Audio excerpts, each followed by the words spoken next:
Prank versus prank. Jesse and Gina started their YouTube channel around 2009, uploading 1 to 3 minute long videos pranking each other with fake bugs, animals, air horns, mannequin heads, just the most OG of OG type of pranks. Their YouTube channel, Prank vs. Prank, would go on to reach over 10 million subscribers, and their daily vlog channel, BFvsGF, would go on to reach over 9 million. They're known to be one of YouTube's first prank couples and first daily vlog couples. It's already insane to be one of the first big creators in one genre of YouTube, but they have 2 and arguably 3 if you count daily vlogs and couples content as like 2 separate categories. The impact is just crazy. After about 7 years of building this huge empire on YouTube together and daily vlogging for about 6 years straight, Jesse and Gina would announce their breakup in a YouTube video that broke the internet. It truly had one of those "is love even real" impactful moments online. In this video, we'll be covering the beginnings and rise of the channels, the context around their breakup and the backlash, their growth in their individual careers up to now, and their lasting impact on YouTube. And if you haven't been keeping up, you might not know that Gina's real name is actually Jen. I just wanted to clear that up right now so that we can refer to her by her real and preferred name for the rest of this video. We will touch on when she revealed her name later, but I just wanted to get this out of the way now. And with all of that said, let's get into it. So some background on Jesse is that he was actually in the Air Force and he met Jen in Philly in between being stationed in Germany and Korea. A bit of random lore is that before Jesse actually met Jen, he had also gotten married around the age of 20 and got a divorce within a few months. Which, like, can I just say, this guy has so much lore, some of which we will be getting into later involving a kid. So after meeting and starting to date Jen, they were long distance for about a year, and then they really just locked in as a couple. Before YouTube, they were actually uploading their prank videos on a website called break.com. They were actually the ones to start the viral cinnamon challenge with a video that they posted of Jesse daring Jen to eat cinnamon. I had no idea that they were the creators of that trend, but that's what Jesse has said. Like, I remember doing the cinnamon challenge with my friends in the park and just absolutely like spitting everything out. That was definitely something. The video made it on the homepage of break.com and earned them $200. So when Jesse finished his time in the military, they kept making the videos for fun, not really thinking it was going to become anything super crazy, since no one at the time knew or like thought that they could realistically make a career off of posting videos online. Jesse's brother was actually the one that suggested that he post the break videos on YouTube because of the news of the YouTube partner program. So they started re-uploading their break.com prank videos onto YouTube. What they didn't realize at the time is that they had actually sold the rights to their videos to break.com. After gaining some following on YouTube, break.com ended up taking their channel down because they technically owned the videos. So then Jesse and Jen created Prank vs. Prank. They started posting completely new videos on there, and it just continued on. People really enjoyed watching Jesse and Jen prank each other back and forth. The early videos were always just a couple minutes long, the explanation of the prank itself, and then the immediate aftermath, just like straight to the point. And they'd each get millions or even tens of millions of views. In the early days, Jen was still in school to become a PE teacher and was working her own jobs. They had no idea what the channel could really lead to. Jesse said that he remembered when he and Jen received their first check for $10,000 from YouTube, and they just looked at each other like, this is crazy. Just around when they were going to hit their first million subscribers on Prank vs. Prank, they started their second channel, BFvsGF, as their daily vlog channel, and that one quickly took off as well. Jesse has recalled going to their first VidCon and meeting other iconic YouTubers like Nigahiga, Justine, and Charles Trippy being the inspiration for the concept of daily vlogging. He said Charles put them in his vlog and it really helped their account just skyrocket. In the beginning, Jesse said that he really didn't overthink it. He would just film his day and then slap together an edit at night and then just post it. They had a real couple dynamic. It felt super raw and authentic, and they were super early to the niche. The audience just really fell in love with watching them. When they did hit their first 1 million subscribers, they were about the 40th YouTube channel to ever do so. At their channel peaks, they had a combined 19 million subscribers, almost 5 billion views, and they were one of the first 20 channels to reach 10 million subscribers. Their AdSense peak, which is the amount that YouTube pays to just put ads on your video, was around 300 to 400K a month. a month, you guys. This is just base pay from YouTube, not including any brand deals or other partnerships that they could have done with the size of their audience. And all of their YouTube earnings they had split with each other 50-50. But of course, nothing in life is truly free, and the impact that daily vlogging has on one person's life and a couple's relationship would come to bite them. Having your relationship at the forefront of your content and mixing personal feelings with business decisions all blurred the lines of what was really genuine and what was performative. It also set a precedent for toxic audience parasocial pressure. I did my best to compile what has been said by Jesse and Jen about their breakup, and from what I've gathered, it kind of seems like Jesse had a bit of a mental breakdown that caused him to just shut everyone and everything out. So here's the context. Jesse and Jen were given the insane, amazing opportunity to be one of the first creators chosen to make a YouTube Red original series. And do y'all remember what YouTube Red was?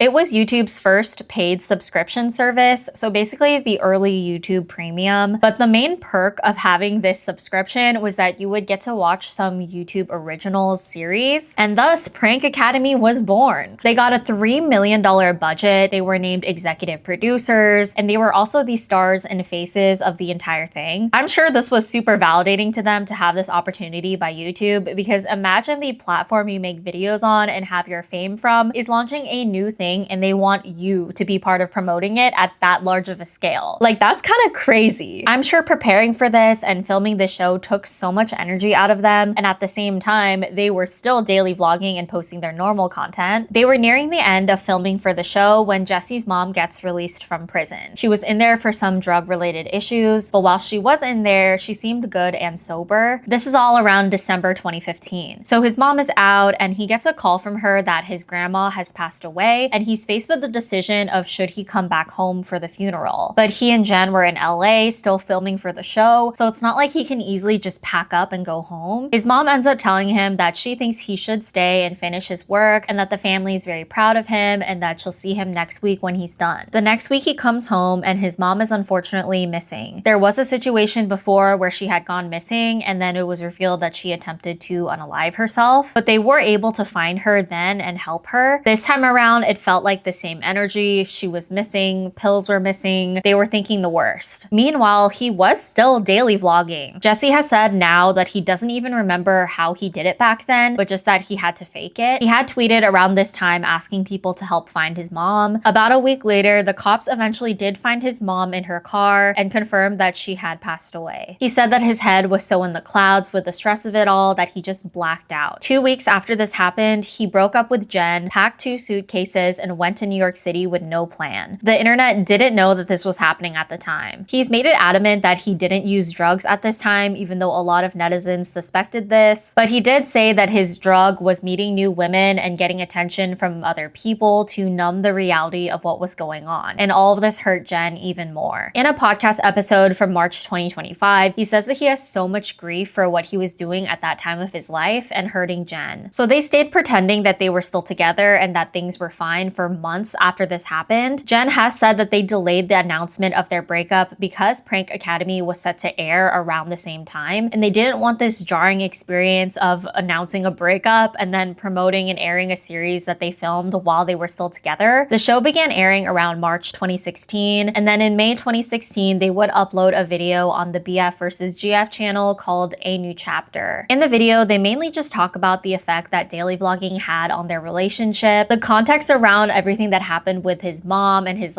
kind of emotional breakdown and crash out are insights that come later on. But in this video, they really focus only on the daily vlogging aspect. So Jesse says that in the beginning, it's all fun, but once it starts feeling like a job and you're not doing things because you love the person, but for the vlog, then it puts a huge burden on the relationship. And it just became completely toxic. Filming every day, editing every night, and then quickly posting. It's really hard, especially going for 6 years straight. Jen says that it's difficult being in the public eye and having everyone judge them and their relationship, and it can even affect your own thoughts and decisions just to try and make the audience happy. They say that even though they've broken up, they will always love each other. At this point in time, they're not sure what they're going to be doing with their channels, but they just ask for the audience to support them. And they say to other couples out there, don't make daily videos because it's not healthy and it's not good for your relationship. So this breakup announcement video got 15.5 million views. People in the comments were begging and wishing that this was just some crazy prank, which is gonna be a recurring sentiment throughout the years. They take a short break on their channels, but eventually do start posting on them again. The Prank Academy series still had to continue airing on the PvP channel, and for the BFvsGF channel, it does resume posting vlog style content, but just not daily anymore. Eventually, the PvP channel becomes Jesse's channel, and the BFvsGF channel becomes Jen's. Sometime in 2017, Jesse renames the PvP channel to just Jesse, and a couple years later in 2019, Jen renames the BFvsGF channel to Jen Smith. They also had a YouTube channel for their cats Nyla and Bamboo, which Jen takes over because she keeps ownership of the cats. And a sad update on the cats will be coming later in this video. So just a few days after the news of the breakup, Jesse tweets about having a daughter that he gave up for adoption years ago, and he did also post a video on this. I'm not exactly sure when it got uploaded, but it has since been taken down. So the backstory is that when he was 19, he was dating a girl and he was in the military, and during boot camp, he's like writing letters back and forth with this girlie. She's gonna come to his graduation. Cool, great. She shows up and she's pregnant and then says that he's the dad. So at this point, he's thinking, okay, let's do it. He then starts police academy, and while he's in the academy, he gets a call from this alleged baby mama that she just fought with some other girlie that said she was gonna tell Jesse that baby mama cheated on him and that the baby isn't actually his. So he's like, okay, hold on, is that true? And the baby mama says no. So some time passes and the baby's birth is approaching, and baby mama tells him that she's actually thinking of giving the kid up for adoption now. She still wants to be with him, but she wants to give up the kid. And he agrees. He ends up not being sure he wants to stay with the girl anymore, so they do break up, but he is on the birth certificate of the child and in contact with the adoptive parents. By the 6th year, the adoptive parents end up ghosting him, and he finds out that another guy was told that he's actually the father. So Jesse thinks that the adoptive family was nervous if Jesse isn't actually the dad, then maybe the real dad would come and try to take the child back. But this isn't really an issue because the other father in question isn't interested in doing that. They never do the DNA testing to confirm whether the child was really his or not, but after he made the videos on it, he did reconnect with the original girl and the other potential baby daddy, and they looked at photos, and the child looks really similar to the other potential baby daddy and one of the daughters of that potential baby daddy. So it's kind of assumed that it's not actually his child, but it's never officially been confirmed. But when this was in real time unfolding online, Jesse received a lot of hate because everyone took it as he's this father that abandoned his child and wasn't taking responsibility, and people thought it was weird to post about this right after the breakup happened. It was just a very tumultuous time period. Jesse ends up shifting the content on PvP to be a lot more cinematic. He would do vlogs, but they would have like really nice shots and professional edits. Like they almost look like mini short films. And he would actually post legit short film type of videos, like ones on Burning Man, which kind of becomes this whole annual thing for him, going to Burning Man and vlogging it and then posting a big video on it. He has said that his first experience there kind of changed his life and was super spiritual and great, even though he says he was completely sober. Like he stresses that a lot, that he was sober. Professionally, he's collabing with celebrities like Kevin Hart, and he gets a job directing a music video for Snoop Dogg. The music video had some controversy around it because it depicted a character that was a parody of Trump being confronted and then shot with one of those toy guns. The Secret Service acknowledged the video and later interviewed Snoop Dogg and Jesse about it, and then they ended up being okay. For a while on the channel, it felt like Jesse was heavily clickbaiting the breakup with Jen, often featuring other women in his videos, but then blurring their face in the thumbnails or titling videos hinting at the breakup and his past relationship or news of him dating. He would always get comments on his videos about this, calling him out and defending Jen. Like in his comment section, it was mostly either defending Jen, please tell me this is all a prank, or like, great edits on the video, dude. So from prankster YouTuber, he definitely leaned into more film style content and becoming more of a serious film director. After his first project with Snoop, he continued to work with him in the future and continued to collab with other celebrities. Oh, and so right after the breakup, I said that he originally went to New York City, but he does eventually move to Venice, California, and that would become his new like home base. Commenters also noted how he seemed to be having some sort of identity crisis. He'd occasionally post a video ranting about algorithm changes or not knowing what to be posting on YouTube anymore. Jen continued vlogging on her channel, and it felt a lot more personal there and more casual. Even after the breakup, she still continued doing the annual ovarian cancer walk to help support, since her mom and Jesse's grandmother had both passed away away from ovarian cancer. She would continue to do this for the years to follow as well. I think she's still doing it. She collabed with other YouTubers doing more traditional YouTuber type videos like challenges. Things were very different for her, but she kept going and she was going out to do things, seeing friends and going to events. Commenters noted that she seemed to be handling the breakup better. Just a lot of comparisons happening in the comments of these videos at this time. And I know it's hard not to compare since they are such public figures and their story and relationship was so public. But I really can't imagine how hard it must have been to be dealing with this whole like Team Jesse, Team Jen of it all when you're already privately dealing with so much. About a year after the breakup, Jen and Jesse made separate videos on their channels addressing the questions that they kept receiving in their comment sections, kind of acting like their final statements on the matter. It's not like they never talk about it again in the future, but at least when watching Jen's video, it really did feel like this was her last dedicated video. The energy was very much like she's just gonna tell you what happened and how this affected her now that there's been some time for her to reflect and that she's ready to really just move past it. Jesse, on the other hand, doesn't really seem as healed from it until years later, which he does admit in podcasts is true and what happened. So at this point, he's still going through a very dark time. So in Jen's video, she shares that a lot of what was wrong in their relationship was truly tied to the vlogs and the stress and pressure that came from it. They had a really good relationship outside of that, but they knew that they had an audience to appeal to and be a good influence to. Knowing that their videos were an escape for other people, they tried to keep things positive for the most part, but off camera, they would fight about making videos, like when they're filming and what they're filming. It just wasn't healthy. The 10-year-long relationship coming to an end was the hardest part. Her whole life really changed all at once, and it was extremely hard. She fell into a deep depression, she lost weight even though she was eating, and had a bit of an identity crisis. She says that she didn't want to break up at the time. It was Jesse who initiated it. She still loves him and doesn't want any hate towards him, and she says definitively that they will never get back together. She is at the point of no return, which she has her own reasons for that she just won't share, but they still care for each other and talk from time to time, and they're on good terms. And y'all, can I say, when researching for this video, Jen is seriously so strong. Like, as someone who was watching them when this happened, I was a kid and I didn't have the context of what it feels like to end a 10-year-long relationship, and I didn't have any context of what it's like to post stuff online and be a creator, and I still don't have that context to fully understand what they went through. Like, I'll never have that context. But being older now, I feel like I can empathize a lot more. 10-year relationship ending with 10 million subscribers looking for answers and closure when you're still trying to find answers and closure for yourself. Not only is your relationship done, but your job looks completely different now that it's just you, and all of these eyes are judging and waiting to give their opinion on if you're doing well or not, or like who's doing better. It's just absolutely insane to fathom. Jesse makes a video called Why We Broke Up, but he really only talks about the breakup in the end of the video. The rest of it was just his normal like cinematic vlog style. In that video, he says that his mom's death was a major trigger, but he doesn't really want to talk about it at this point. He admits to having absolutely terrible communication, which is something that he'll admit time and time again in the future. He emphasizes again that daily vlogging is not sustainable for couples, and he feels like they had sold their relationship to the internet. He says that they just grew into two different people and he sees things differently now. He says that she's still the #1 person that he cares about, and he emphasizes again that he is not doing any drugs. Which, like, you guys let me know if you remember at this time if people were heavily alleging that he was using drugs, because I didn't really see it in the comment section of videos that I rewatched, but Jesse seems to be heavily defendant of like his drug use, or I guess lack of drug use, in videos and later podcasts. In the future, he does admit to probably smoking weed more than he should have after his mom passed away and using it to numb the pain that he was feeling and help him survive, but now he has a better balance with it. So Jesse and Jen split their channels and continued on with their careers separately. Jesse leaned into a lot of directing and filmmaking projects. He continued to work with Snoop Dogg after that first collab. He's posted different YouTube videos collabing with other celebrities and sports stars like Steph Curry. He does find a larger community in Venice. He becomes a lot more spiritual, and he says that that community there helped pull him out of a dark place. After this point, his YouTube uploads aren't as consistent, which is because of all his outside jobs and endeavors that we'll be getting into. He does, however, also shared some of his journey dabbling into the AI animation space in 2022, showing off his studio with a 16-camera motion capture system. Basically, it's the technology that captures the person's movement and then animates it, kind of the same thing that they do for those Avatar movies. He says that spending time working on this has been a big reason that he was off of YouTube. A year-ish later, later in 2023, he would also share news of making this same AI technology to make an AI podcast and also launch a product called Twinsy, which is basically an AI that you can talk to that is created based off of a celebrity. And he made one of himself and one of Mr. Beast. And he also talked about AI generative film and how it can be used as a tool for existing filmmakers. A few years later, he would say in a podcast that this AI animation thing was a flop and he lost a lot of money on it, but he just scrapped it and continued to move forward. The Twinsy website that he had linked in those videos are no longer live, but as of 2025, he was still saying that he believes filmmakers need to get into AI and that a lot of people trash it right now because it's in its early days, but it means that it's just the right time to be learning it to be ahead of the curve. Now for Jen, she again took a more traditional YouTuber route with her channel. She stayed living in Philly for a while and was posting mostly just vlogs of her life. In March 2019, she revealed to everyone that her name is really Jennifer and she likes to go by Jen and not actually Gina. The reason she decided early on to go by the name Gina is that at that time, she was still working towards becoming a PE teacher and they had scared her into thinking that she could not be on social media at all, so she hid her real name. At the time, the channel was growing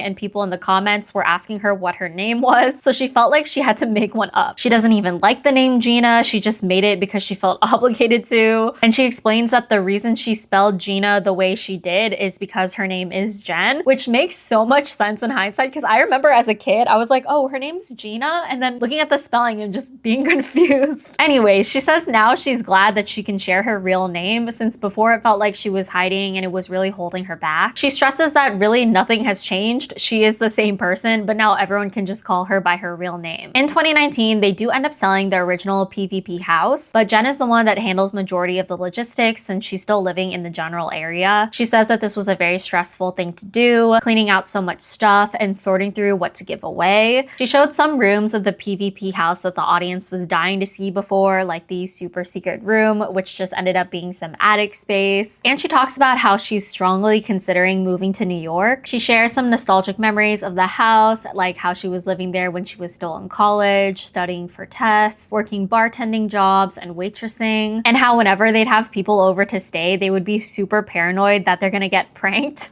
Jesse did come and help wrap things up before officially selling and handing off the keys to the house, but they didn't film together since they were so busy at the time. The whole process took months for Jen and it was a lot of work on her own. So Jen does end up moving to New York City in July 2021, which I'm so happy for her that she was able to do that. She vlogs her entire process. Essentially, she sold her place in Philly, put her stuff away, and then went over to New York, booked a hotel with Nyla and Bamboo, and had no other plans. She then continued to vlog her experiencing New York, enjoying the vibes, and not being afraid to go and do things alone, like eat at restaurants and explore new places. She bounced around a bit from different hotels and different neighborhoods to see what the vibes were, and eventually she found a place to live. She talked about how she hoped to inspire other people that you can also go out and do stuff for yourself. You don't have to wait for someone to do it with. Like, she was so scared to move with no plan, but she just did it anyways, and she's loving every minute of it. Unfortunately, later in that year, in November 2021, Jen shares the news that her father passed away from a heart attack. In her video on it, titled "The Most Important Video I Ever Made," she encourages people to be grateful for the relationships that you have. Don't always be so stubborn, and sometimes you need to put your pride aside. Given the fact that Jen has now lost both of her parents, her mom she lost when she was just 16, she knows how important it is to cherish the time that you have with your loved ones. Tell them that you love them and tell people how much you care about them. She's happy that she was able to have that kind of relationship with her dad. She also says that her mom had left her some written messages before she passed away and how much those messages have meant to her. She suggests that parents should write those things for their kids because of how impactful it can be. And through her experience with loss, she's also learned that life goes on. And she's very thankful to her audience because if it wasn't for vlogging as her job, she might not have had all the memories of her dad in videos to look back on. The following year in 2022, Jen posts some travel vlogs visiting Abu Dhabi, but she's not really as active on the channel as she once was. There are also some collab videos with Jesse that she posts that we'll get into when we discuss their collabs since their breakup. In 2023, she posts more travels with friends going to Portugal and Malta. During one of her YouTube breaks in July 2024, she does do a podcast episode with Chaz Parliamentary where they talk about her YouTube journey, but the information we get from this episode are kind of things that we've touched on throughout this video, so nothing super crazy to highlight. But she does say that she is single at this point and has been single since the breakup. Jen says that it took a long time for her her to heal, and that her life being in the public eye also makes it a bit uncomfortable to try dating, and she still gets recognized out in public very often. That must be so tough, honestly. I feel like for any size YouTuber that does vlogs for a long time, it must be awkward to date someone because they can just Google you and see what you were doing and what you looked like and how you acted for like how many X years of your life online versus you don't know anything about that other person. Like, that dynamic is actually pretty scary. And I don't even blame that person who would be watching that content to get to know the other person better, because we all be stalking the digital footprints of the people we meet. So like, who wouldn't watch out of curiosity? Like, I know you shouldn't, but like, it's just so hard. So I definitely really feel for Jen on this. Like, that just must suck. She does get back into posting on YouTube more in 2025. She did a New York City half marathon, which is totally awesome. And she continues vlogging her life throughout the year. There are some really heavy things that unfortunately happened that Jen deals with near the end of 2025 that we'll be getting into soon. But there is this theme that I feel on Jen's channel that is a lot of emotional transparency, dealing with hard things in life like loss, breakups, identity crises, and coming out the other end of it. Independent woman energy, not waiting around for someone to help you do something or change something, but taking things into your own hands. She's always sharing uplifting messages and words of wisdom, and just has the right vibes of encouraging people to follow their dreams and not take things for granted. So now, kind of bouncing around a little bit, we covered Jesse and Jen's separate channels over the years, but they have also collabed and stayed in touch through it all. In 2018, they did multiple collabs on their respective channels, doing an ex-girlfriend tag in their old house, Jen getting Jesse on board to do the ovarian cancer walk and form a PvP team together one more time, and just vlogging themselves hanging out and reacting to old videos together. A general theme of whenever they watch old videos together and talk about it is that Jesse gets very emotional and then Jen appears a lot more healed.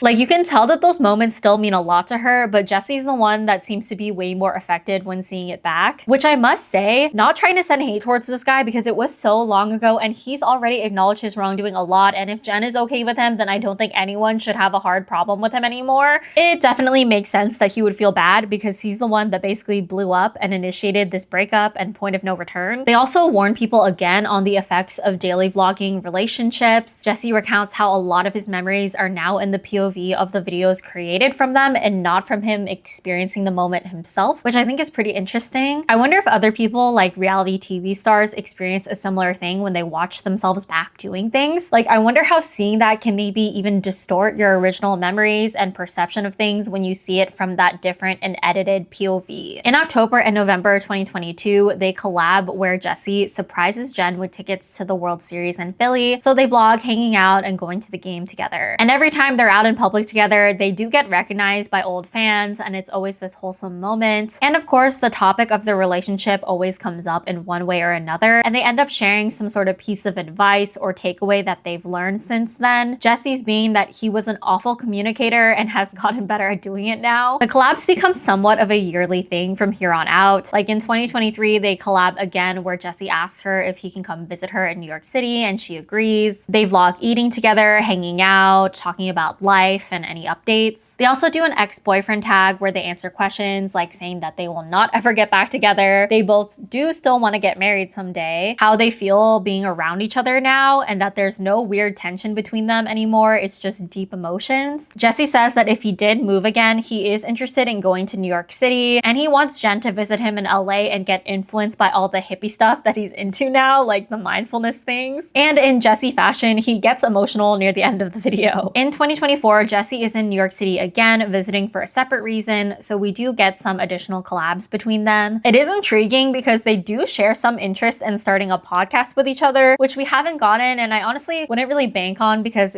I'm not really sure when they would even find time to consistently film a podcast together since they live in different places and are doing their own thing. But I do feel like they have a lot of insights and knowledge to share. I do fear though that everything the fans will ask about will just end up being about the relationship, which I feel like at some point they probably don't want to talk about that anymore. They also touch on the breakup again in this vlog, with Jen asking him how much his mom's passing affected their breakup, and Jesse saying that he doesn't really have a percentage on things. It was just really hard and still is. Jesse again expresses interest in moving to New York City, and Jen is kind of jokingly like, stay away, this is my town. In April 2025, they collab again with Jesse in New York again, and they did a meetup event with a ton of PvP fans. It's very heartwarming to think that even after all of these years, the impact that these creators had on their audience audience was so strong that they are still showing up. Like, people still travel out to go see them. So through these collabs, we see that there's really no animosity between them. There's still a strong emotional connection, because how can there not be when you're with someone for 10 years? There's a lot of mutual respect and also a clear boundary that they will never get back together. So now let's get into the more recent updates for Jesse and Jen. In 2025, Jesse went on a podcast and shared how he's now getting into DJing a lot more, and that filmmaking has started to become a little bit less fun and kind of burnt him out. The DJing just really reignited his spark. He is still filmmaking and working with Snoop Dogg, but DJing is the new thing that he's working on getting better at, and he says that he thinks he can become a better DJ than filmmaker. He's also been traveling to different places and DJing there, and he thinks that maybe he could get back into YouTube again with travel content vlogs, but isn't so sure. He says with YouTube that he's always put a lot of effort into his videos, but some will end up doing well and some don't, so he's not really sure what to do. He wants to provide value and help his audience learn something with his content and start making things for an older demographic, so he's interested in making some travel guides. In 2025, he did post some travel vlogs where the editing, as usual, is on point. He did some for Ibiza, and he also cut his super long hair, and also some Japan vlogs with a friend that he met at Burning Man. I will say that even after all of these years, I feel like he's still low-key clickbaiting off of people's interest in his and Jen's relationship, since whenever he does things like found love or